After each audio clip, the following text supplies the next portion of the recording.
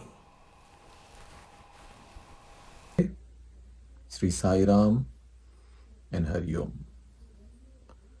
It gives me great pleasure to be here on the 95th of Sri Satya Sai Baba.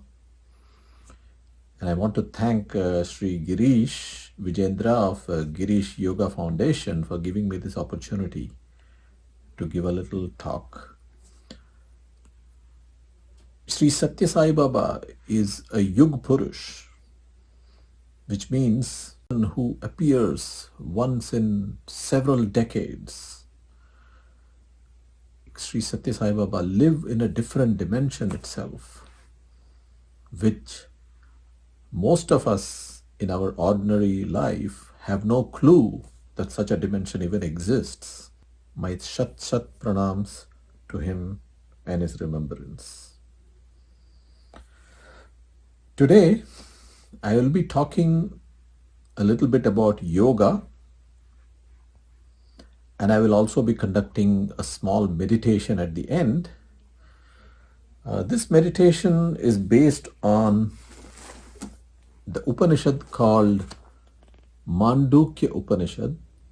This is one of the well-known Upanishads. And when we get to that, I will explain the verse from Mandukya Upanishad and how meditation is done based on that verse. It's a very, very powerful meditation, very divine and spiritually superior meditation. So when we get to that. But before that, I wanted to talk a little bit about yoga, the philosophy of yoga. So here we are not going to do any asanas and breathing practices. I want to focus on the deeper message of yoga, because the business of yoga has popularized the exercises and breathing practices, but many people do not know the later aspects of Ashtanga Yoga, the 8 limbs. The Anga means 8 limbs, 8-limbed yoga. Many people do not know the later limbs of yoga. The asanas and pranayama are the popular ones in the business of yoga, and they are also good. I'm not saying they are not good. They are very useful for us for keeping good health and controlling our stress and all that. But it is important that we understand the real message of yoga, because the word yoga itself, the word, what does it mean? It means union. The word yoga literally means union or uniting with. But uniting with what? What is it talking about? What is the unity with? I will try to expand on that and explain that in today's talk. Let me start by asking you a simple question.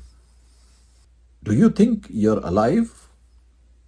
Just now, are you alive? I'm sure all of you would answer, yes, you're alive.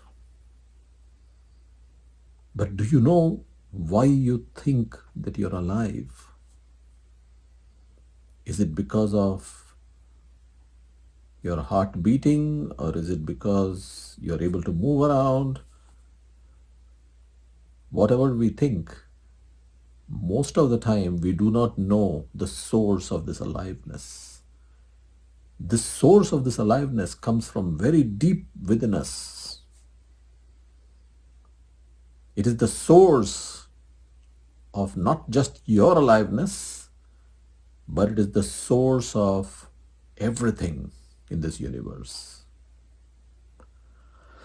The Kena Upanishad, another famous Upanishad, explains it beautifully.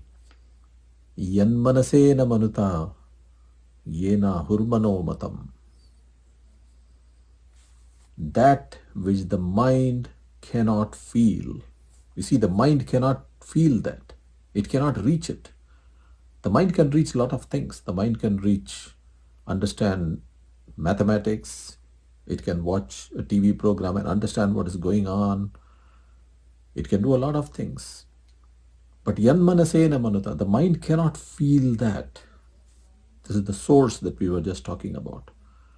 The mind cannot feel that. Yanmanasena manuta. Yena hurmano matam. But because of which the mind is able to feel. So beautifully Kena Upanishad explains this. That which the mind cannot feel, but because of which the mind is able to feel.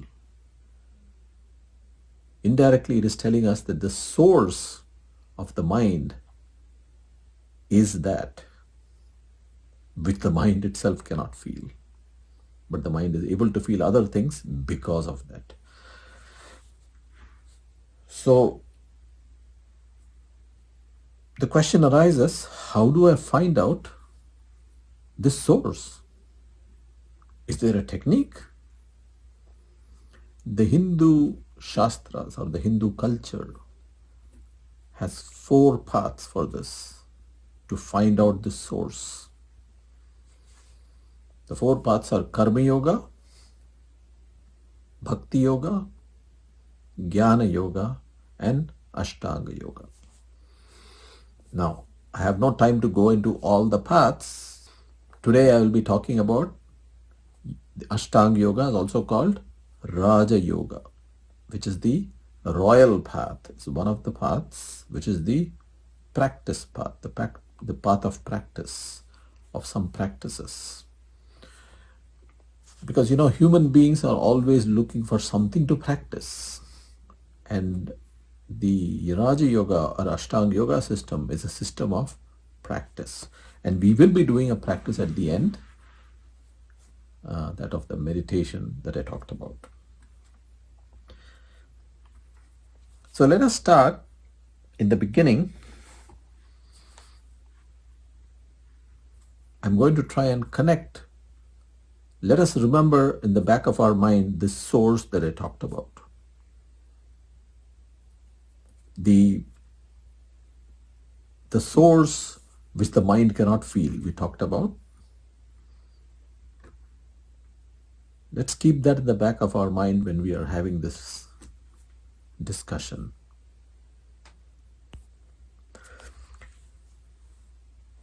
The greatest source for Ashtanga Yoga is, of course, the Yoga Sutras of Patanjali. In the Yoga Sutras, in the second verse, Patanjali gave the very famous definition of yoga. Every yoga teacher should be teaching this verse in the yoga class for sure. The first verse of the Yoga Sutras is Atha Yoga Anushasanam, which means let us now begin the study of yoga. The second verse of the Yoga Sutras, the very second verse, has the very famous definition. He did not start by talking about exercises and breathing. He talked about something completely different. And the second verse says, Yoga Chitta Vritti Nirodha.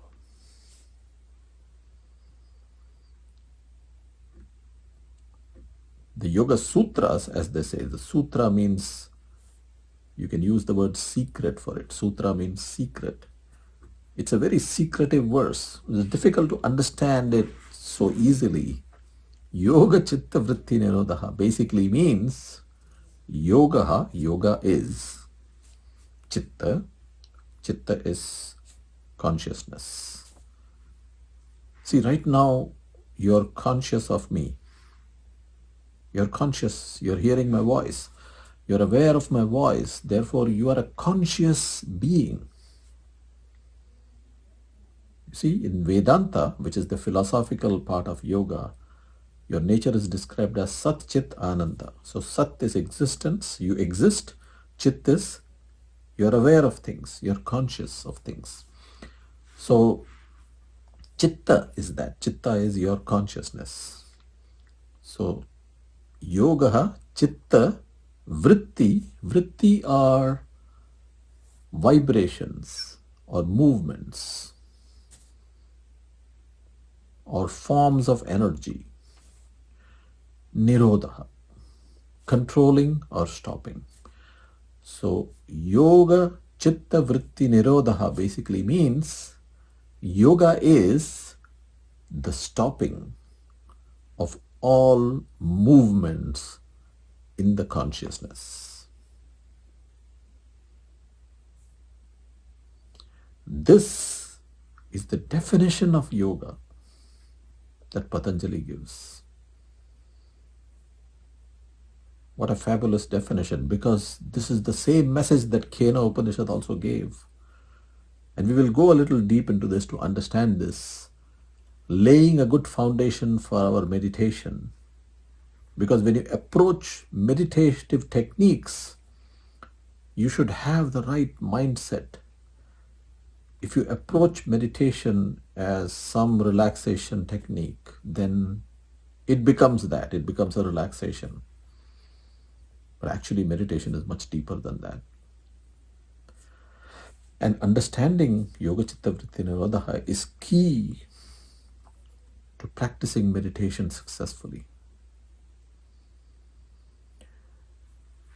I talked about Sri Satya Sai Baba living in a different dimension. Meditation can take you to that same dimension. It's a completely different way of living and what we call transformation.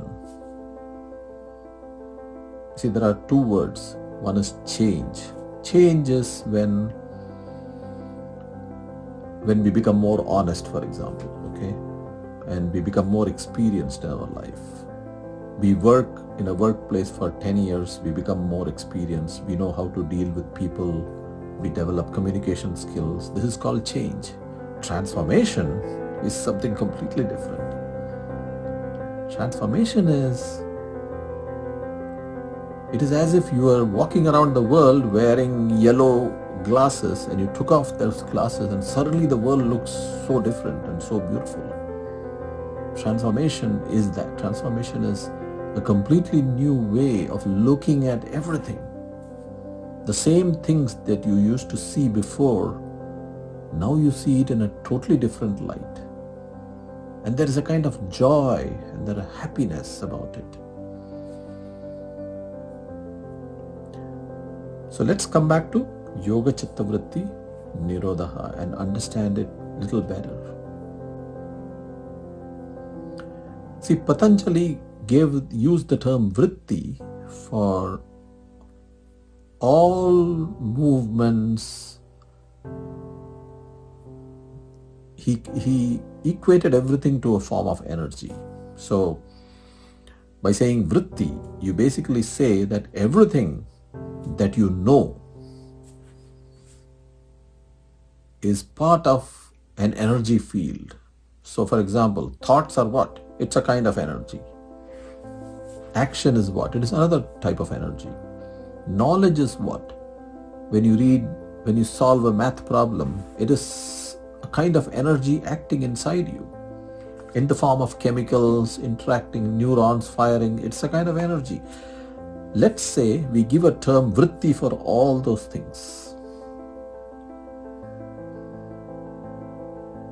Yoga Chitta Vritti Nirodha says that when all those vrittis are stopped,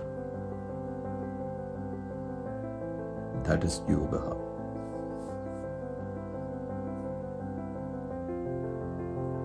So when all the vrittis stop, what remains?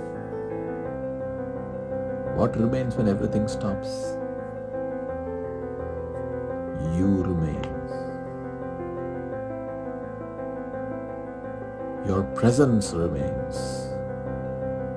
There is no off switch for your presence. There is no off switch for your Sat and Chit. There is no off switch for your existence and your consciousness.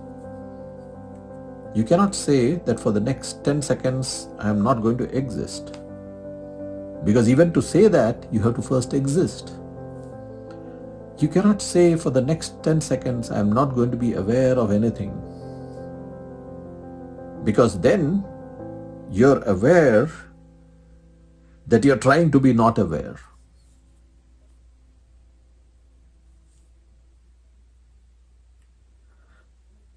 So when all the vrittis die down,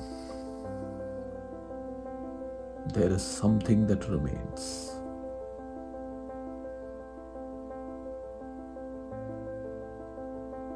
The second verse of Patanjali's Yoga Sutras is saying that is yoga, or that is the union. That's the time when you unite with the source,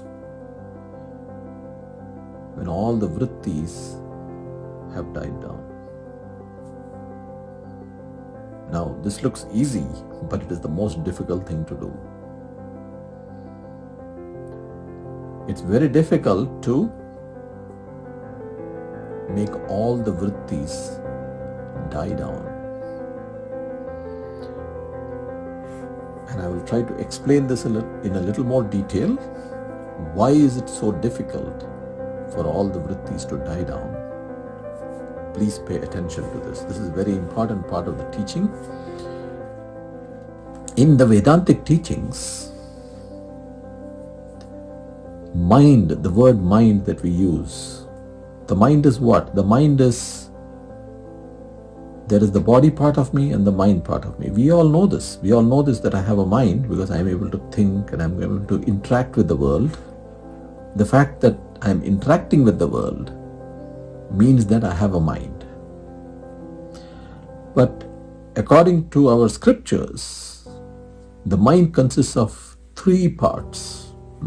It's not one thing, it's three parts.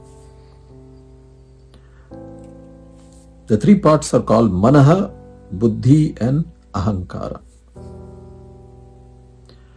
Manaha is, think of it as a thought generator. Thoughts are continuously getting generated in our head. This is called Manaha. Buddhi is the intellect, the one that makes decisions on the thought.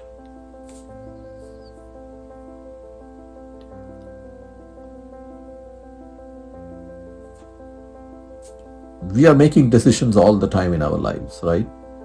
You know that. We do decisions all the time. We have to decide between two things. The thought is there for both, but then the buddhi comes and decides one of them, right? Now, many people, when they do meditation, they quieten the mind. They are sitting very silently, beautiful. The silence is very beautiful. But have all the vrittis died down yet? Not yet. Because of the third aspect of the mind that I mentioned, called Ahankara. This is a very important aspect which, by analysis, we cannot know this, but the scriptures teach us this. Ahankara is the feeling of ego or I. The fact that when I am giving this talk, I feel that I am giving this talk. And when you are hearing this talk, you are feeling that you are hearing this talk. There is always an I associated with everything that we do. Every thought that we think has a possession, a possessive quality, that it's my thought. This is called ahankara in our scriptures. So manah, buddhi, ahankara. Ahankara is a very big subject in yoga and Vedanta also, because it is the cause of a lot of our problems.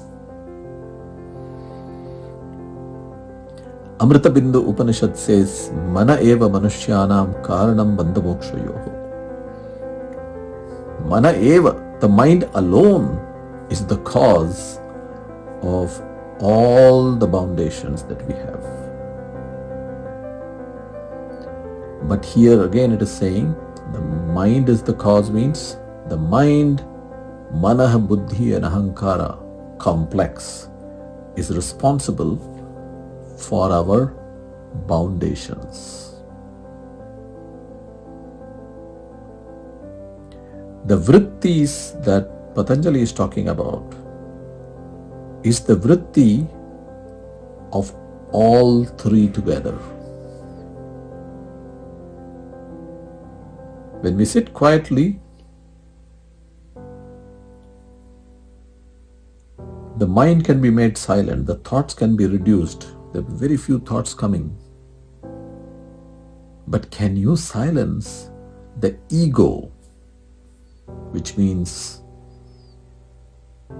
one way of putting it is, can you get rid of the feeling that you are doing the meditation? That I am doing the meditation. It's not easy to drop that. But with practice, it happens spontaneously. And how does it happen? By just being silent. The Zen Buddhist people have a beautiful word for this. They use the word shikantaza. Shikantaza means just sitting. Just sitting silently, without any agenda. It's very difficult for the human being to just sit quietly. But in this quietness lies this other dimension that I talked about. Many names are given to this. Dr. Deepak Chopra, for example, calls it the field of pure potentiality. Dr. Wayne Dyer, the famous self-help guru, calls it the field of materializations and manifestations. When you go to this field, there is a transformative change that happens in your real life when you spend some time in that field. It is not about trying to find some flashing lights and some kind of beautiful sights or something. It is you're going to the womb of creation itself. In Bhagavad Gita, it is called Kavim Puranam. Puranam word is used. It is the most ancient thing. The most ancient thing in you is your Sat and Chit. Your existence is the most ancient thing. But we are not in touch with that. We are in touch with the surface, which is the mind and its activities and thoughts. We are completely embroiled in that. In Chitta Vritti Nirodha, dropping the vrittis and remaining quiet allows your real nature to arise by itself. So you do not have to go there. It's already here. When you provide the right environment, it arises by itself. I like to give one example, which I do in my classes. Suppose there is a beautiful pond in which the water is very still and you can see the rocks at the bottom, crystal clear pond.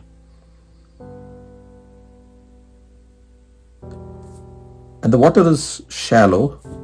You jump into this pond and stand there. When you jump, what happens?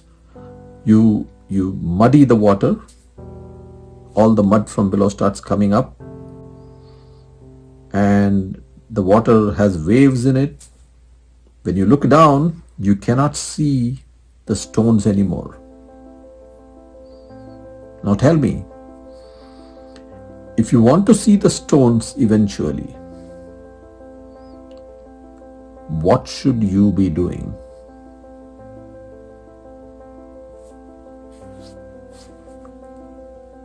Can I bend down and try to stop the waves? I cannot, because if I stop a wave, when I take my hand out, I will start another wave. You know the answer. What is the best way? Is to stand very still. If I stand very still, the water after some time will settle down by itself. The dust will settle down by itself, and it will become clear again.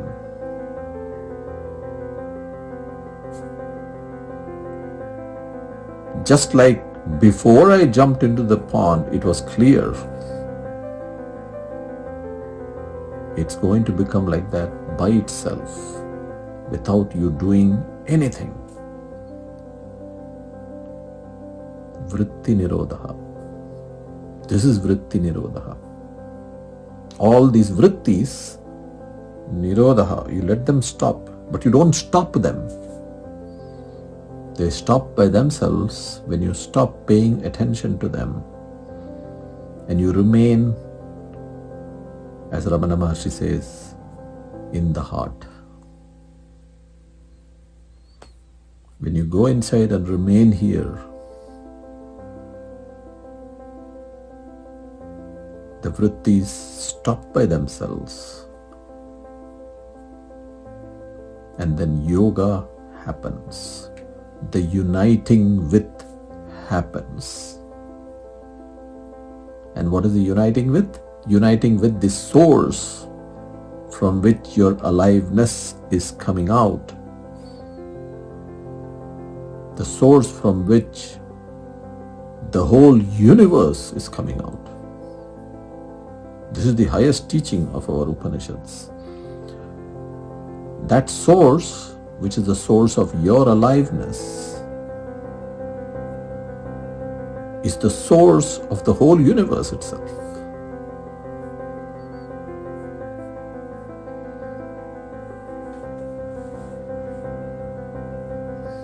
Now I'll give a little introduction to the meditation that I'm going to do. The human race has a lot of blotches in its history, a lot of negative things in its history. For example, in the 20th century alone, more than 100 million people have been killed due to human atrocities. 100 million. The mind that I just talked about a few minutes ago doesn't just create little problems for you, it can create havoc in the world.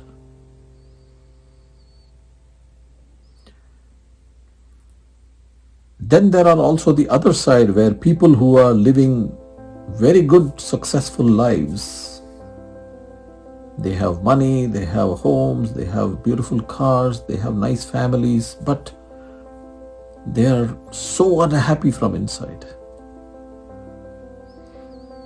It's amazing to watch that. When I look at that, I wonder, why? Why does it have to be like that? Why do people go into depression in spite of living in such luxury and such beautiful conditions? It's because of the mind. And meditation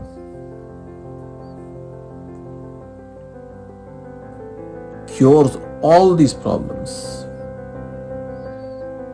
just by practicing. slowly transforms your life to make you into a calm, happy person who can accept everything that is happening in their lives and have a different vision of the whole thing.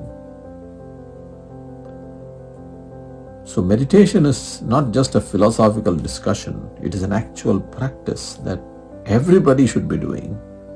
Because if you want to transform this world into a peaceful place, it is the duty of each one of us. Or as in Hindu Shastras we say the word dharma. It is the dharma of each one of us to practice meditation. We all should be practicing meditation on a regular basis. Okay. Now I will give a little introduction to the meditation that I am going to teach today and we are going to practice. And I told you the basis of that meditation is the Mandukya Upanishad. And I will just read the verse that is going to be the basis for this meditation. This is verse 12 from the Mandukya Upanishad. Amatras chaturtho vyavaharya prapancho pashamaha Shivodvaita evam omkaratmaiva Samavishati atman atmanam ya evam veda.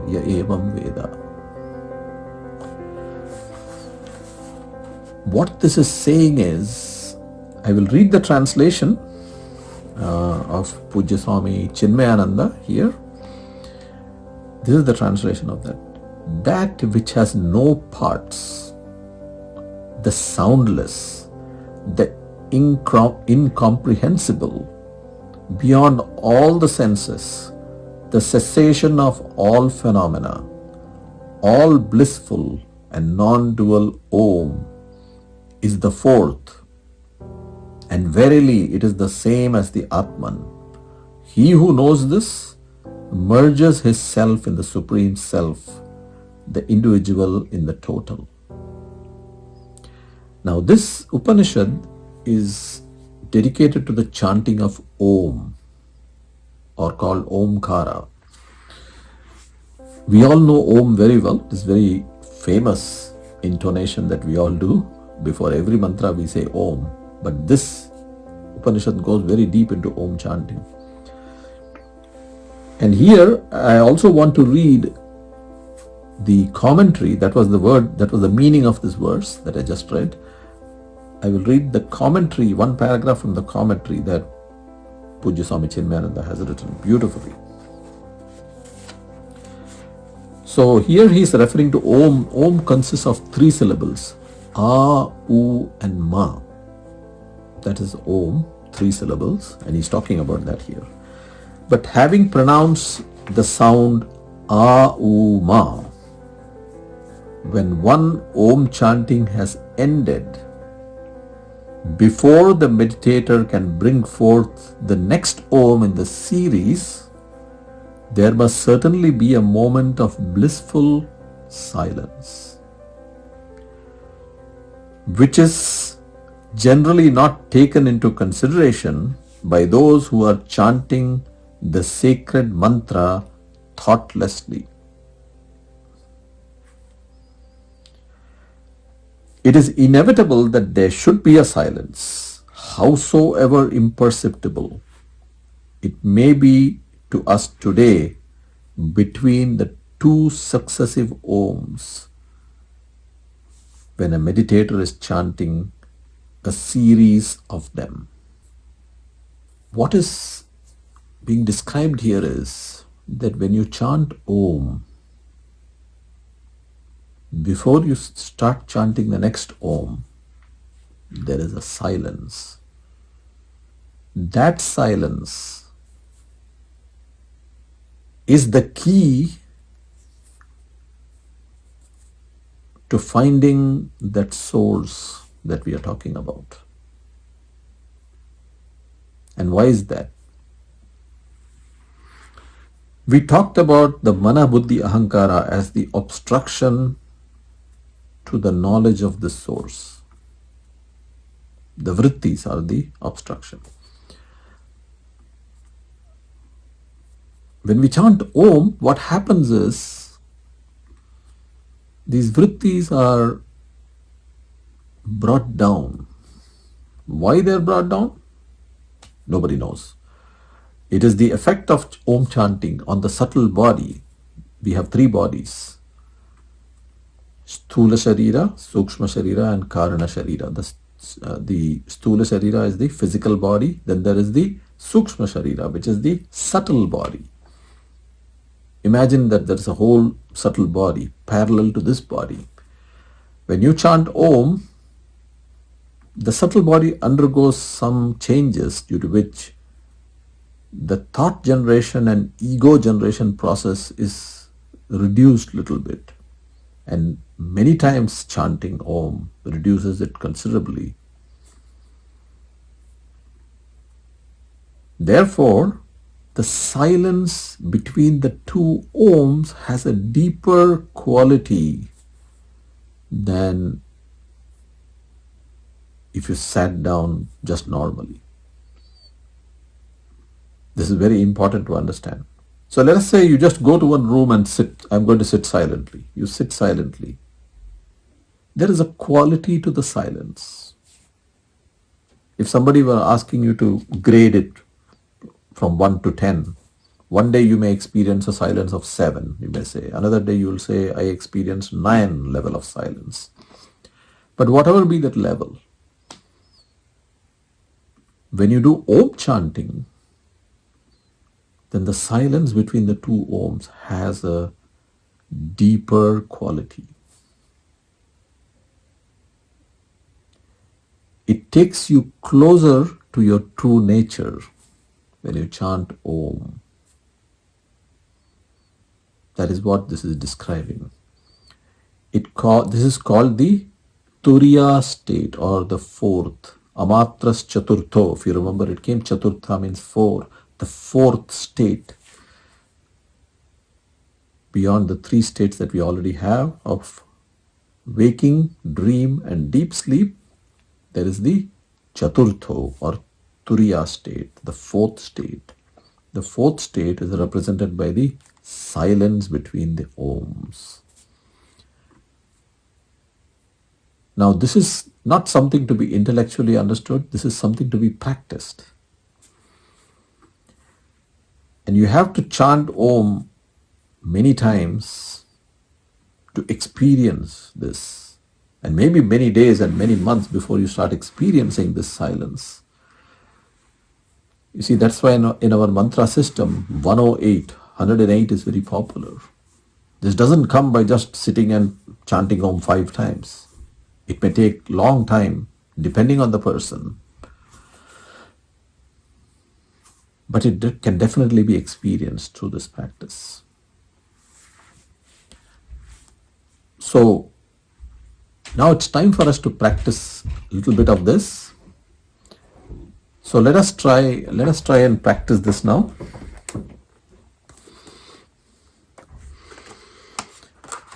So a few instructions before this. See, Om chanting consists of A, U and Ma.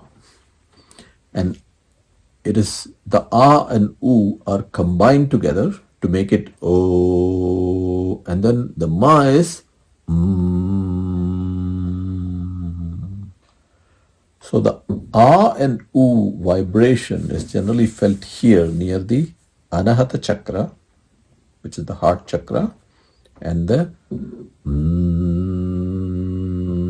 is felt near the Vishuddhi and Agya chakra.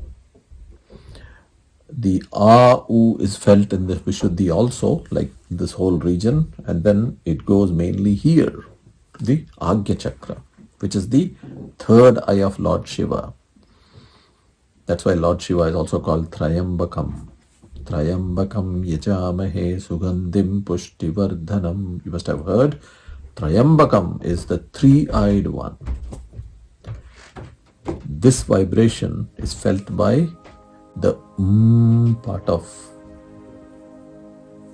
Om chanting. So Om, then silence.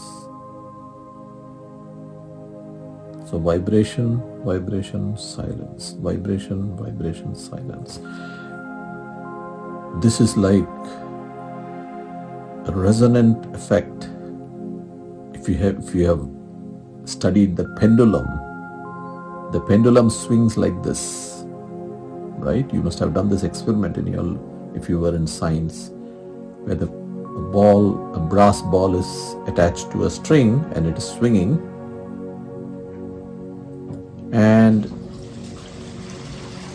when the ball comes here, if you want to increase its swing, what do you have to do? You have to hit it at the right place, and then it will go higher and higher. You hit it exactly when it's going back. This is called resonance. So the same thing is happening here. Om, silence. Om,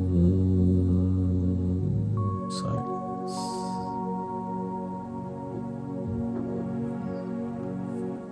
So let us practice this now for some time.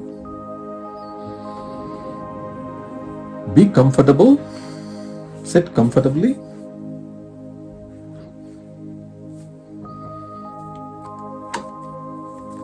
And close your eyes.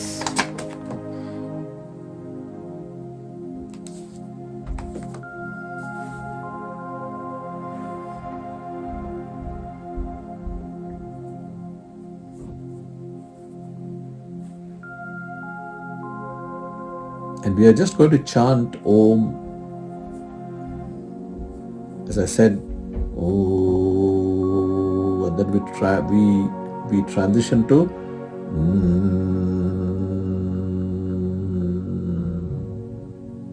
and we'll be silent. And remember that you have to chant also. It is not enough for you to hear me chanting. You have to generate the vibrations in your body yourself. Okay?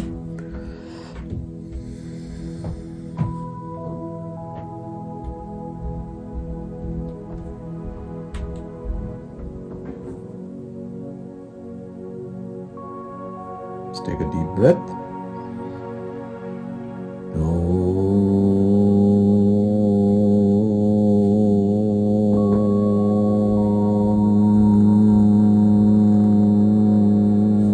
We transition to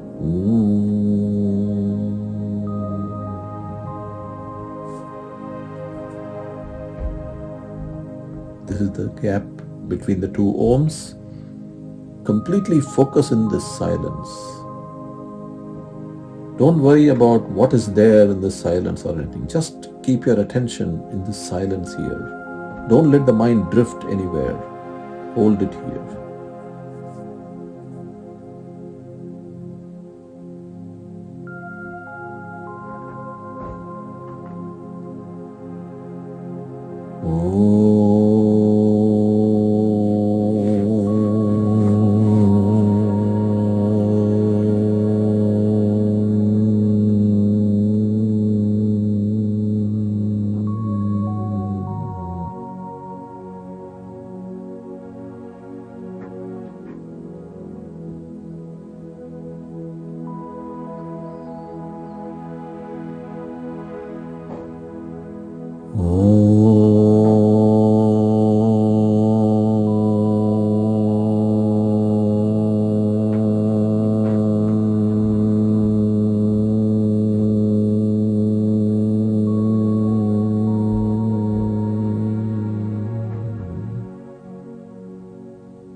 We will continue this Om chanting till in the end there will be no more Oms and we'll just be silent for 2 or 3 minutes in the deep silence.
So that was the Om chanting practice from the Mandukya Upanishad.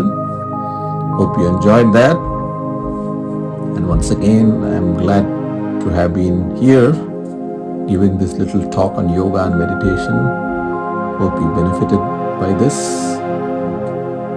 Om Sai Ram, Hari Om. We'll conclude with the Shanti Mantra. Om Asato Ma Satgamaya Tamaso Ma Jyotirgamaya Mrityorma Amritam Gamaya Om Shanti Shanti Shanti Harihi Om Shri Gurubhyo Namaha Harihi Om. Hari Om. What a great way to know about meditation, practice it, and at the same time know many facets of yoga. Thanks, Dr. Rajan Narayan Swami. May Swami bless you in your endeavors for the world. Om Sri Sai Ram. I humbly express my gratitude and thanks to Babaji Shivananda Ji, who graciously participated in this beautiful event and blessed the event. My humble gratitude and thanks once again to Babaji. Om Sri Sai Ram. Om Sri Sai Ram. Ladies and gentlemen, brothers and sisters, I want all of you tomorrow to join us in celebrating Bhagwan Sri Satya Sai Baba's 95th birthday celebrations, which begins at 8 a.m. tomorrow, that is 9:30 p.m. EST, 8 a.m. IST, begins with Sai Puja and Narayan Seva followed by. Evening we have a great musical presentation by Padma Shri Anup Jalota and Shri Raviraj Naseri, a grand finale of this 5-day mega event which is going to be performed. Thank you so much. Sai Ram. Take care.